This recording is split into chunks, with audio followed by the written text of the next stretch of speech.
Hello नमस्ते हजुरहरू सबैजनालाई है। यो भिडियो चाहिँ दिदी बहिनी बसेर किन बनाइरहेको छौ भन्दा चाहिँ अहिले भर्खर चाहिँ हामी चाहिँ रोडमा गएको थियौँ सामान ल्याउनु। मेरो एउटा यो पोस्ट अफिसबाट यो आइरहेको रहेछ हो।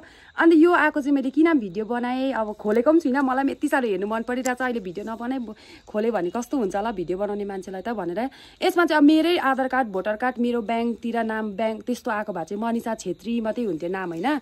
यसमा चाहिँ मनिषा छेत्री पन्त त मेरो त खालि यो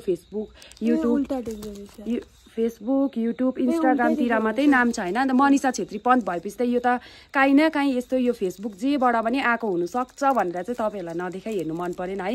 अब मेरै पर्सनल डकुमेन्ट्सबाट आएको भए त म तपाईँहरूलाई देखाइबस्ने जरुरत हुने थिएन है। यो त अब जे आए पनि फेसबुकहरूबाट आएको हो भने त तपाईँहरूकै कारणले हो भनेर चाहिँ तपाईँहरूलाई देखाउँदै नै सँगै हामी पनि हेर्ने तपाईँ पनि हेर्ने। आन्टी र अङ्कललाई पनि देखाउन चाहन्थ्यौँ।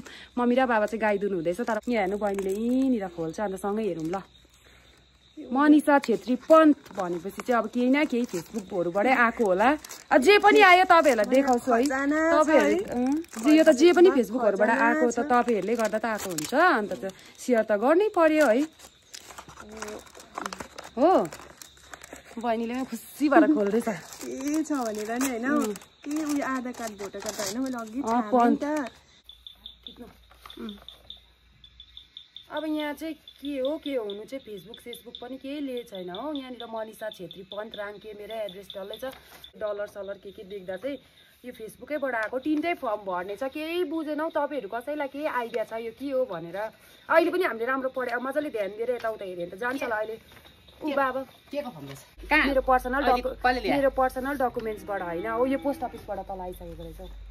रोडमा आउँछ नि हाम्रो क्या तल आएको रहेछ। अहिले हामी चाहिँ दोकान सौदा लिनु जाँदा चाहिँ टक्कै दिएर चाहिँ लिएर आएको। अब बुझेनौ हामीले यो जसले पनि बुझ्नुहुन्छ तपाईँहरूले है। यो के हो यो के गरेर कहाँ बुझाउनुपर्छ के गर्नुपर्छ तपाईँहरू कसैलाई आइडिया छ भने प्लिज मलाई भनिदिनुहोस् ल। हुन्छ।